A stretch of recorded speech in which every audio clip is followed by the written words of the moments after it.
soal PKK kelas 11 ini ya. Nomor 1 diketahui KSP besi 2 hidroksida adalah 8 dikali 10 pangkat min 16. Kita ditanya berapa kelarutan senyawa ini di dalam air. Nah, kalau kita ditanya kelarutannya berarti besi 2 hidroksida ini itu adalah senyawa yang sukar larut. Jadi penguraiannya hanya terjadi sebagian. Jadi hanya sebagian aja besi 2 hidroksida yang larut menjadi ion Fe dan ion OH-. Gitu. Nah, konsentrasi ion Fe2+ dan ion OH-nya itu pasti 1:2. Jadi kalau kita misalkan kelarutannya atau konsentrasinya adalah S dan 2S. Kalau kita hitung berapa KSP-nya, KSP ini adalah hasil kali kelarutan atau tetapan kesetimbangan dari senyawa sukar larut ini. Cara menghitungnya seperti ini. Jadi kalau kita hitung KSP-nya ini udah ada angkanya 8 dikali 10 pangkat min 16. Konsentrasi Fe-nya dan konsentrasi ion OH-nya 1:2. Jadi kita masukin aja angkanya S sama 2S. Atau 8 dikali 10 pangkat min 16 ini jadinya 4S pangkat 3.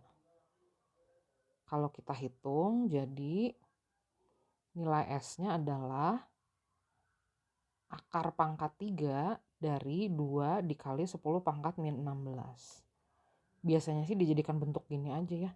Ini jadi akar pangkat 3 dari, anggap aja ini jadi 0,2 dikali 10 pangkat min 15. Jadi nanti keluar S-nya 10 pangkat min 5 dikali akar pangkat 3 dari 0,2. Satuan kelarutannya mol per liter. Nah yang B, larutan FeOH2-nya itu sekarang dilarutkan di dalam NaOH. Nah, apa bedanya? Di sini akan ada ion senama atau ion yang sama. Jadi tadinya konsentrasi Fe2+ dan ion OH-nya S dan 2S kita misalkan. Nah, sekarang ada tambahan lagi nih karena kita campurkan dalam larutan NaOH. Di sini kita akan memperoleh tambahan ion OH-. Nah, NaOH diuraikannya panahnya 1 aja karena seluruh NaOH akan terurai menjadi ion Na+ dan ion OH-. Ini adalah basa kuat. Jadi kalau basanya 0,01 molar, kita akan memperoleh ion natriumnya 0,01 molar, ion hidroksidanya juga sama. Nah, nilai KSP itu akan selalu tetap selama suhunya tetap. Jadi nilainya akan sama seperti yang tadi di soal yang sebelumnya. KSP-nya itu 8 dikali 10 pangkat min 16. Konsentrasi ion Fe2+-nya kita misalkan S. Nah, konsentrasi ion OH-nya sekarang jadi ada dari 2 sumber, dari FeOH-nya dan dari NaOH gitu. Tapi nanti dalam perhitungan nilai 2S itu akan diabaikan karena nilai kelarutannya kecil. Jadi kita tinggal menghitung kelarutannya sekarang menjadi 8 dikali 10 pangkat min 16 dibagi 0,01 kuadrat atau 1 dikali 10 pangkat min 4. Jadi 8 dikali 10 pangkat min 12. Kalau dibandingkan, ini tadi kelarutan dalam air. Ini kelarutan dalam ion senama, dalam larutan NaOH. Lebih kecil dalam larutan senama nih pasti kalau kelarutan. Gitu. Kita lanjut, kalau di dalam larutan kalsium hidroksida gimana? Sama aja. Ini nanti akan ada ion senama juga nih. Jadi senyawa sukar larut FeOH terurai dulu sebagian kayak tadi sama ya. Menghasilkan ion Fe2+ dan ion OH-. Kelarutannya atau konsentrasi ion-ionnya pasti 1:2, kita misalkan S dan 2S. Nah, sekarang ada larutan basa kuat yang ditambahkan di sini. Basa kuat terurai seluruhnya jadi ion kalsium dan ion hidroksida. Kalau basa kuatnya 0,05 molar, berarti kita akan memperoleh ion kalsium 0,05 molar. Nah, ion hidroksidanya 2 kali 0,05 molar atau 0,1 molar. Nilai KSP dari larutan FeOH2 ini, dia adalah senyawa yang sukar larut ya. Nilai KSP-nya 8 dikali 10 pangkat min 16 sama kayak tadi. konsentrasi ion Fe-nya S, dimisalkan konsentrasi ion OH- ada dari dua sumber. 2S dari besi 2 hidroksida dan 0,1 molar dari kalsium hidroksida. Nanti perhitungan 2S juga kita abaikan. Jadi 8 dikali 10 pangkat min 16 kita anggap sama dengan S dikali 10 pangkat min 1 kuadrat. Jadi nilai kelarutannya akan menjadi 8 dikali 10 pangkat min 14. Perhatikan makin banyak ion senama kelarutan akan makin turun. Ini kan ion senamnya 0,1 molar, kelarutannya jadi 8 kali 10 pangkat min 14, paling kecil dibandingkan kelarutan dalam ion senama 0,01 molar, ini 8 kali 10 pangkat min 12. Kelarutan dalam air pasti paling tinggi, 10 pangkat min 5 dikali akar pangkat 3 dari 0,2. Jadi makin banyak ion senama kelarutan akan makin mengecil. Nomor 2, kita ditanya pH larutan jenuh LOH 2 dalam air. Kelarutannya 5 dikali 10 pangkat min 4. Nah, kalau kita punya senyawa sukar larut LOH2, seperti biasa larutan ini hanya akan terurai sebagian menjadi ion-ionnya. Jadi pelarutannya itu adalah reaksi kesetimbangan. Kita tuliskan dulu seperti ini. Kalau konsentrasi L-nya kita anggap S, konsentrasi ion hidroksidanya pasti 2S. Nah, di soal dikasih tahu ini kelarutannya atau S-nya 5 kali 10 pangkat min 4. Jadi kalau gitu konsentrasi ion L2 plusnya 5 kali 10 pangkat min 4 mol per liter atau molar. Konsentrasi ion OH- berarti 2 dikali 5 dikali 10 pangkat min 4 molar. Atau ini jadi 1 dikali 10 pangkat min 3 molar. Nah, ini adalah konsentrasi ion OH-. Kalau gitu kita bisa menghitung pOH-nya. pOH-nya berarti 3 dikurangi log 1 atau 3 aja ya, log 1 kan 0. pH-nya jadi 11. Nomor 3, konsentrasi asam klorida dalam lambung manusia sekitar 0,08 molar. Jika seseorang mengalami lambung asam, konsentrasi asam klorida ini dapat mencapai 0,12 molar. Jadi naik ya. Sebuah tablet antasid mengandung 600 mg aluminium hidroksida karbonat.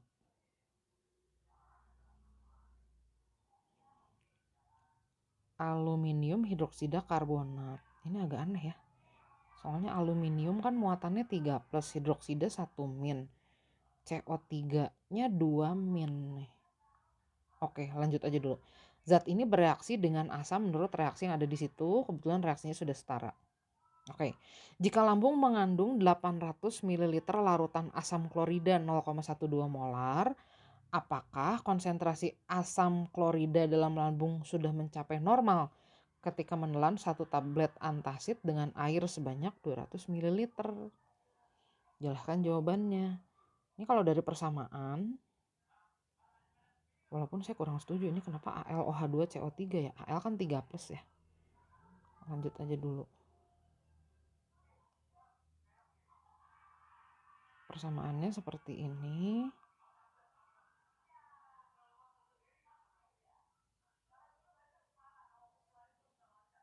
Oh, ini Na-nya dari mana ya? Ini harusnya ada Na nih di kanannya, soalnya ada Na. Oh, atau mungkin ini AlNa mungkin ya. Kalau gini bener sih, masuk akal jadinya. Kan Al 3 plus, Na-nya 1 min. Ion positifnya 4 plus, ion negatifnya 2, jadi 4 min juga. Oh, gini kali ya persamaannya. Nah, asam kloridanya 0,12 molar 800 ml. Seperti kita tahu asam klorida ini dia terurai seluruhnya menjadi ion H+ dan ion Cl-. Kalau kita hitung berarti kan jumlah mol asam kloridanya 800 dikali 0,12 molar. Jadi kalau dihitung 800 dikali 0,12 molar itu 96 milimol. Nah, nanti kan seluruhnya akan terurai jadi ion H+ dan ion Cl- ya. Penguraiannya 100% nih asam kuat. Jadi nanti nggak ada lagi asam kloridanya. Oke, jadi kalau gitu ini kita masukkan aja 96 milimol. Terus tablet antasid yang ditelannya 1 tablet 200 ml. Satu tablet mengandung 600 mg senyawa natrium aluminium hidroksida karbonat. 600 mg, kita hitung dulu mR-nya ya, ini berarti masanya 600 mg. MR-nya saya hitungin dulu ya.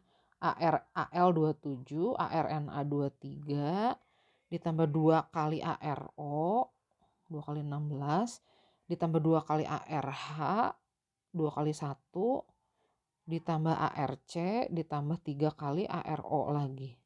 MR-nya 144.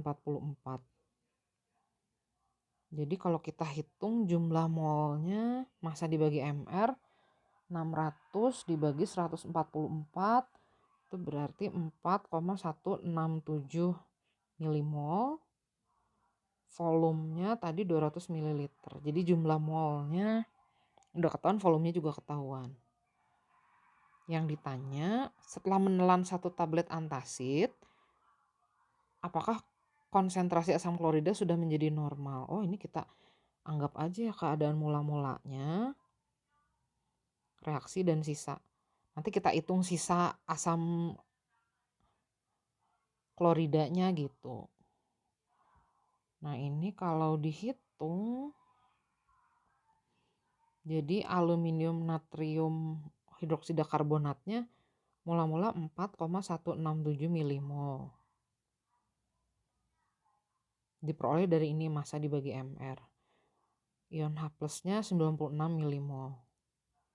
Nah, kita cari dulu reaksi pembatasnya, yang mana yang habis. Ini sih yang habis pasti senyawa yang pertamanya ya.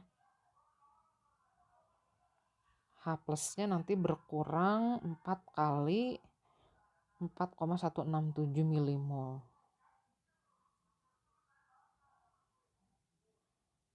Nah, nanti yang kanannya akan bertambah.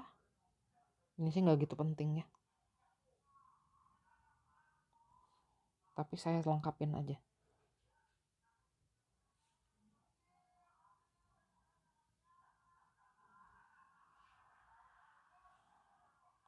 CO2-nya 4,167. Intinya sisa ion H plusnya di sini 96 dikurangi 16,668. Sisanya 79,332 milimol. Nah, kan konsentrasi minimal asam lambung itu harusnya 0,08 molar. Nah, tadi larutan yang kita punya di sini asam kloridanya 800 ml. Terus antasidnya 200 ml, jadi totalnya 1000 ml ya. Nah, kita hitung sekarang konsentrasi asam lambung yang tersisanya berapa. Ini kalau dihitung jadi jumlah mol dibagi volume ya, 79,332 dibagi volumenya 1000. Ternyata 0,079 molar. Nah, ini konsentrasinya sudah lebih kecil dibandingkan yang normal. Yang normalnya kan 0,08 molar tadi ya di soal. Jadi kita minum 1 tablet antasid juga udah cukup gitu.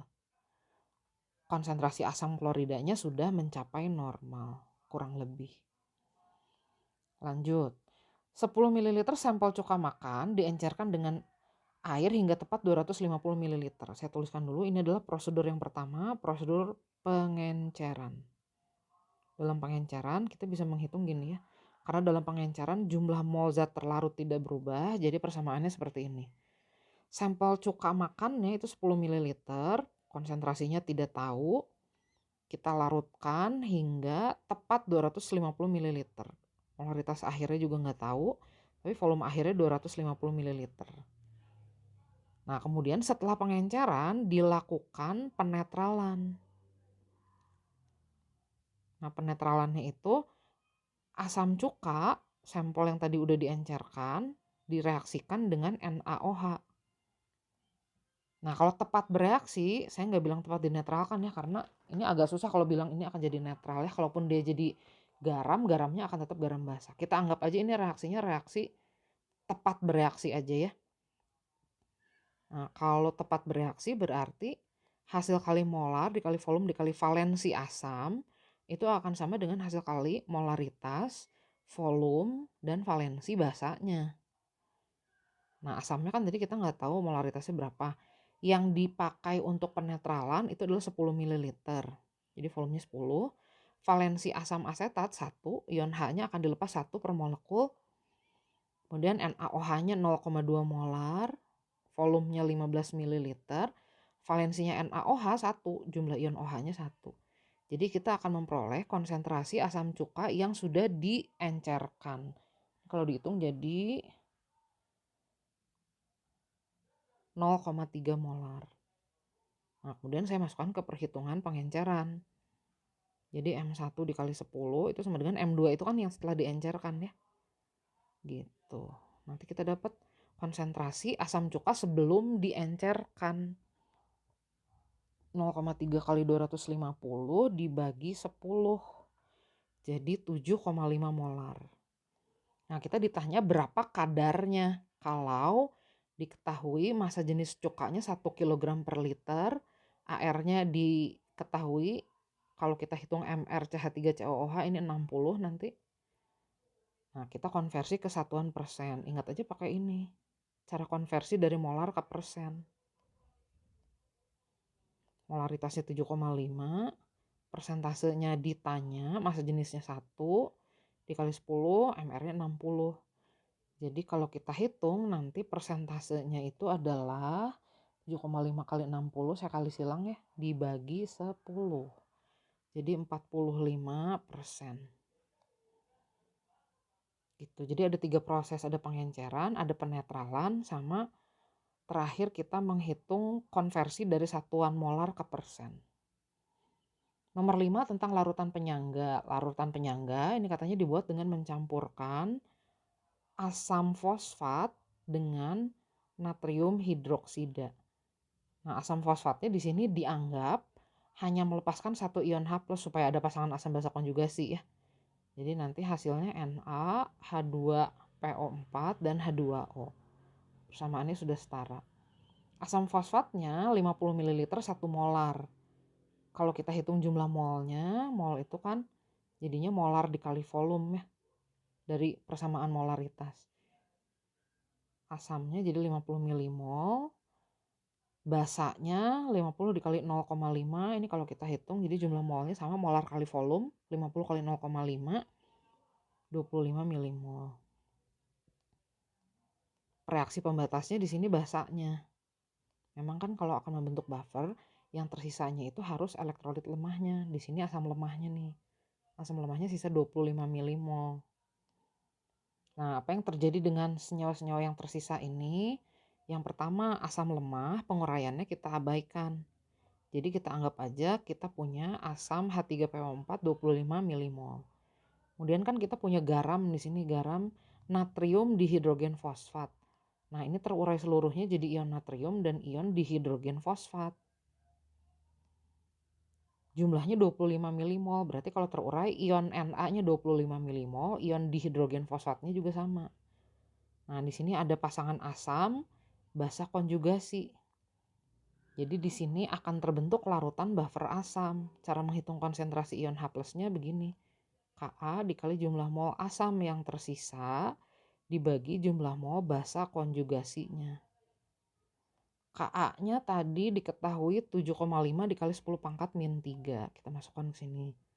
7,5 dikali 10 pangkat min 3 dikali jumlah mol asamnya 25 milimol, basa konjugasinya juga sama. Jadi pH larutan yang terbentuknya adalah 3 dikurangi log 7,5. Nomor 6. Larutan basa lemah NH3 dicampurkan dengan NH4. Ini NH4 apa ya? Oh yaudah, ini mungkin ion NH4+ aja ya.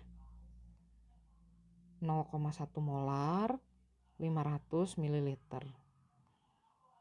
Amoniaknya 0,1 molar 100 ml. Kalau kita hitung jumlah molnya, molar kali volume, ini berarti 10 milimol. NH4+-nya juga kita hitung jumlah molnya, molar kali volumenya 50 milimol. Di sini kan ada pasangan basa dengan asam konjugasi. Jadi akan terbentuk larutan buffer yang bersifat basa. Kita hitung konsentrasi ion OH-nya, caranya begini. Yang konjugasi itu selalu ada di bagian penyebut. Jadi konsentrasi ion OH-nya KB-nya 1,8 dikali 10 pangkat min 5. Jumlah mol ion NH3-nya 10 milimol. Senyawa NH3 ya. Sama ion NH4 plusnya 50 milimol. Nah, ini jadi 1/5 atau 0,2 dikali 1,8 itu 0,36 dikali 10 pangkat min 5. Ini berarti jadi 36 dikali 10 pangkat min 7. Jadi POH-nya 7 dikurangi log 36. pH-nya jadi 7 ditambah log 36. Jadi 7 ditambah log 36-nya kita selesaikan aja, ini jadi 2 dikali log 6 ya. Log 6-nya log 2 tambah log 3. Log 2-nya 0,3, log 3-nya 0,5. Jadi 8,6 ya pH-nya. Berikutnya nomor 7, jelaskan sifat garam berikut ini, asam, basa, atau netral dengan konsep hidrolisis. Oke, kita lihat dulu nih, garam amonium sulfat, dia akan terurai jadi ion amonium dan ion sulfat. Ion amonium itu berasal dari basa lemah, jadi ion amonium akan mengalami hidrolisis, bereaksi dengan air. Nah, ion amonium akan mendonorkan ion H+, nanti akan diperoleh persamaan seperti ini. Nah, di akhir ada ion H3O+, itu artinya kelebihan ion H+ dalam air. Jadi sifat garam ini adalah asam karena ada kelebihan ion H+ di dalam air. Nah, ion SO4-nya itu kan berasal dari asam kuat, jadi dia tidak mengalami hidrolisis. Jadi nggak perlu dituliskan. Jadi garam yang pertama ini sifatnya adalah asam, pH-nya pasti di bawah 7. Garam yang kedua ini adalah garam natrium sulfida. Nah, yang akan mengalami hidrolisis itu adalah ion sulfidanya karena natrium kan berasal dari basa kuat ya, jadi dia tidak mengalami hidrolisis. Hidrolisis nanti terjadinya pada ion sulfida. Nah, hasilnya ada ion OH-. Berarti berarti garamnya akan bersifat basa. Berikutnya KCl. KCl ini kalium klorida. Kalau terurai jadi ion kalium dan ion klorida. Ion kalium asalnya dari basa kuat KOH. Ion klorida asalnya dari asam klorida, asam kuat. Jadi di sini tidak terjadi hidrolisis sama sekali. Nah, kalau gitu nggak ada tambahan ion H+ maupun OH- dalam larutan garam ini. Jadi garam ini akan bersifat netral karena tidak terhidrolisis. Kalau yang tadi A dan B itu hidrolisisnya terjadi parsial ya. Hanya terjadi kalau yang A hanya terjadi pada kation saja atau ion plus saja. Kalau yang B hanya terjadi pada anion saja atau ion minnya. Yang C sama sekali tidak terhidrolisis. Nah, yang D ini adalah garam amonium asetat. Asalnya dari amonia dan asam asetat. Dua-duanya elektrolit lemah. Jadi kedua ion ini mengalami hidrolisis. Hidrolisisnya terjadi pada ion amonium dan ion asetat. Nah, kalau ion amonium kan dia akan mendonorkan ion H+ ke air. Jadi nanti kita akan mendapat air yang kelebihan ion H+. Sedangkan ion asetat itu akan menjadi akseptor proton. Dia akan menarik ion H+ seperti ini sehingga ada sisa ion OH- dari air yang menghidrolisiskannya di situ. Nah, di sini kan ada tambahan ion H+ dan ion OH- di dalam air. Garamnya terhidrolisis total. Nah, sifatnya gimana sih asam atau basa itu nanti tergantung ya. Lebih banyak ion H+-nya atau ion OH-nya. Lebih besar Ka-nya atau Kb-nya. Nah, seandainya Ka lebih besar dari Kb, nanti garamnya akan bersifat asam. Seandainya nilai Ka-nya sama dengan Kb, garamnya akan bersifat netral. Seandainya Ka-nya lebih kecil dari Kb, nanti garamnya akan bersifat basa. Jadi kita perlu data berapa KBNH3 dan berapa Ka asam asetat untuk memutuskan ini garamnya asam atau basa. Next, kita ditanya berapa pH amonium sulfat. Nah, amonium sulfat ini adalah garam. Garam dianggap elektrolit kuat, terurai seluruhnya menjadi ion amonium dan ion sulfat. Nah, kalau amonium sulfatnya 0,05 molar, berarti nanti kita akan mendapatkan 0,1 molar ion amonium dan 0,05 molar ion sulfat. Yang terhidrolisis di sini adalah ion amonium tentu ya, karena dia berasal dari basa kuat. Ion sulfat itu asalnya dari asam kuat, jadi dia tidak akan mengalami hidrolisis. Hidrolisisnya nanti seperti ini. Jadi akan ada ion H3O+ atau kelebihan ion H+ di dalam larutan. Jadi garam yang kita punya ini adalah garam yang bersifat asam. Jadi kita bisa menghitung konsentrasi ion H+-nya dengan cara seperti ini. Akar Kw per Kb atau boleh kita sebut Kh dikali konsentrasi ion yang mengalami hidrolisisnya. Dalam hal ini ion amonium. Kw selalu dianggap 1 kali 10 pangkat min 14. Kb-nya ada nih di soal 1,8 dikali 10 pangkat min 5. Konsentrasi ion amoniumnya ini 0,1 molar. Nah, jadi nanti kalau dihitung, kita akan mendapat konsentrasi ion H+-nya akar 1/1,8 dikali 10 pangkat min 10.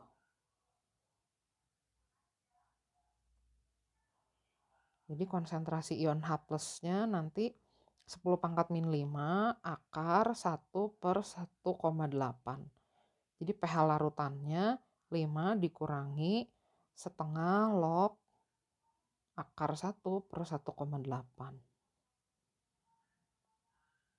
Nomor 9, amonia tepat bereaksi dengan asam sulfat. Nah, kita ditanya dulu pH awal amonianya. Amonia ini adalah basa lemah. Jadi cara menghitung konsentrasi ion OH- pakai persamaan yang ini. Kb-nya diketahui 1 dikali 10 pangkat min 5. Konsentrasinya 0,1 molar.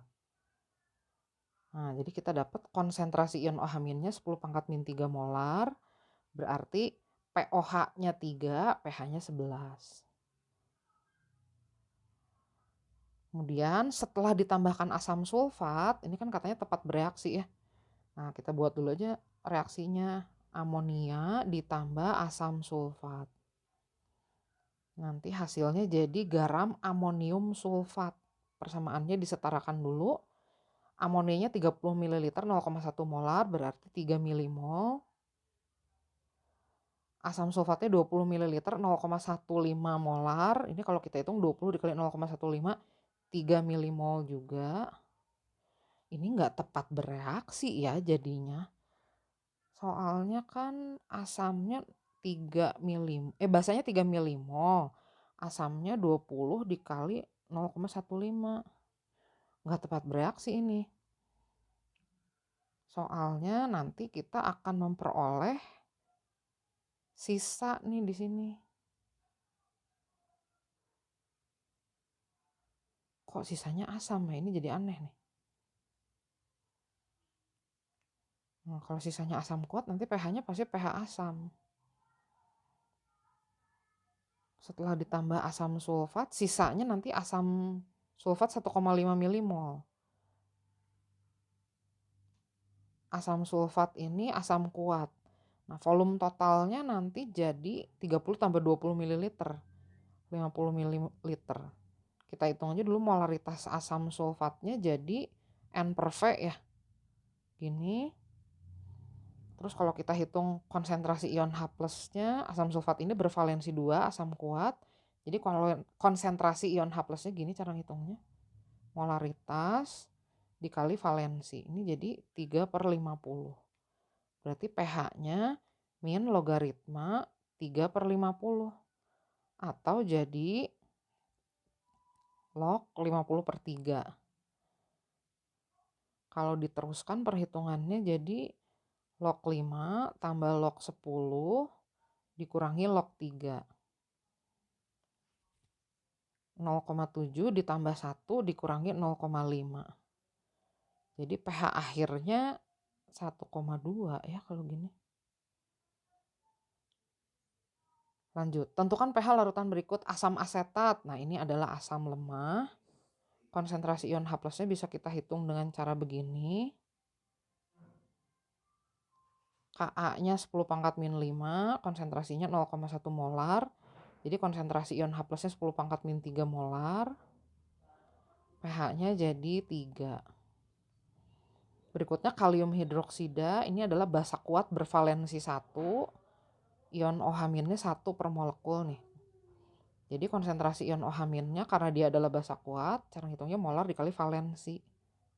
Valensinya 1 ya. Jumlah ion OH- per molekulnya. Jadi POH-nya 1, pH-nya 13. Berikutnya kalsium hidroksida, nah ini adalah basa kuat bervalensi 2. Jadi dia terurai seluruhnya jadi ion kalsium dan ion hidroksida. Kalau kalsium hidroksidanya 0,1 molar, nanti masing-masing ionnya akan seperti itu jumlahnya. Konsentrasi ion OH- jadi 2 dikali 10 pangkat min 1. POH-nya jadi 1 min log 2. pH-nya jadi 13 ditambah log 2. Log 2 kan 0,3 ya. Jadi 13,3 pH-nya, sorry. Next, asam sulfat. Asam sulfat ini adalah asam kuat bervalensi 2. Jadi satu molekulnya menghasilkan 2 ion H+ gitu. Kalau asam sulfatnya 0,1 molar, pasti ion H+-nya 0,2 molar dan ion sulfatnya 0,1 molar karena dia terurai seluruhnya ya. Nah, konsentrasi ion H+-nya bisa dihitung dengan cara ini atau molar kali valensi, sama aja. Molarnya 0,1, valensinya 2 gitu. Jadi pH-nya 1 dikurangi log 2. Log 2-nya 0,3 ya. Jadi 0,7 pH-nya. Yang terakhir larutan asam nitrat. Ini adalah asam kuat bervalensi 1. Jadi kalau asam nitratnya 0,1 molar, ion H+ dan ion nitratnya juga akan terbentuk 0,1 molar. Atau kalau kita hitung konsentrasi ion H+-nya dengan cara molar kali valensi juga ya. Valensinya 1, konsentrasinya 0,1 molar. Jadi tetap aja sama ya. pH-nya berarti 1. Selesai.